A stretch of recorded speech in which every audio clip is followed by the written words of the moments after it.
Great. Well, it's great to be here. I have to admit, the first time I heard about the topic of this debate, all I could think about was the Oval Office. I don't know if you've seen it, gold vases, gold trim. It's a lot of gold.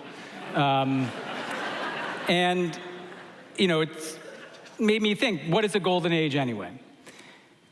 To me, it's a time when people feel like their lives are getting better, when there's a movement to the future that is more hopeful than the past, when people have a sense of belonging to something bigger than themselves. Is that what's happening in the United States right now? Of course not. And we know this. President Trump is creating a system that runs on corruption, where you can buy anything from a presidential pardon to financial deregulation. Law firms and media companies are expected to pay into a protection racket. Do what I say or else. If this is a golden age, why do you have to compel institutions to be a part of it? The order being brought to the immigration system, and I agree that the border needed to be secure. But this system is being run on terror. No one knows who will be deported or why. Consider that 75% of the people sent to a brutal prison in El Salvador had no criminal record. Many of them came to America legally. That was in a study from the Cato Institute, not exactly my normal ideological fellow travelers. And this is only the beginning of the mass deportations. A society that runs on fear is not going through a golden age. Tariffs have already set back growth. They've raised prices. They've destroyed the predictability and trust that trade depends upon. Countries will look elsewhere, most likely to China, for trade. The so-called big, beautiful bill that is working its way through Congress right now would be the largest wealth transfer in our history to the rich, exploding debt and deficits. Meanwhile, the sources of American well-being, from basic research to higher education to healthcare to energy, are being dismantled. And these aren't numbers. These are new cancer treatments that won't be discovered, rural healthcare clinics that will be shut down because of Medicaid cuts, tens of thousands of jobs, if not hundreds, that are supported by foreign students that will disappear. The best talent that the world has to offer will go somewhere else. This is wind and solar power that will be developed not in America, but in China.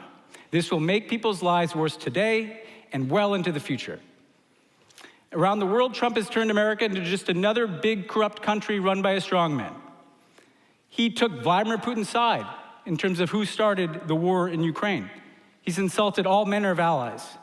The destruction of USAID, according to one study from Boston University, is causing over 100 deaths an hour right now. Most of them children. Now, he has pledged in that inaugural address territorial expansion. Yet when J.D. Vance went to Greenland, he couldn't find any Greenlanders who would meet with him.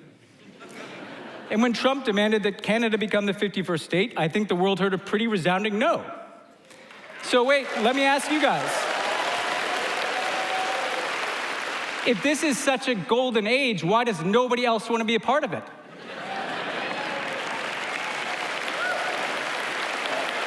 The only binding logic to everything that Trump does is the expansion of his own power. To take one example, tariffs are a tool that he controls. He threatens a 46% tariff on Vietnam, then Eric Trump flies over there and gets a $1.5 billion golf course. Does anyone think that that's happening because of Eric Trump's business acumen? What jobs is that going to bring back to America?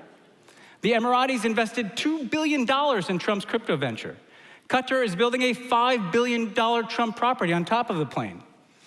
The Saudis have poured billions into Jared Kushner's business for years. This is all happening in plain sight. And those who pay to play, they get something in return. Unlimited access to American artificial intelligence in the Gulf. What are the American people going to get out of that? Beyond a small number of tech CEOs and investors, nothing. That's who the golden age is for. The Trump family, some very wealthy people, and maybe some people that are happy to see brown people deported and white South Africans taken into America as refugees.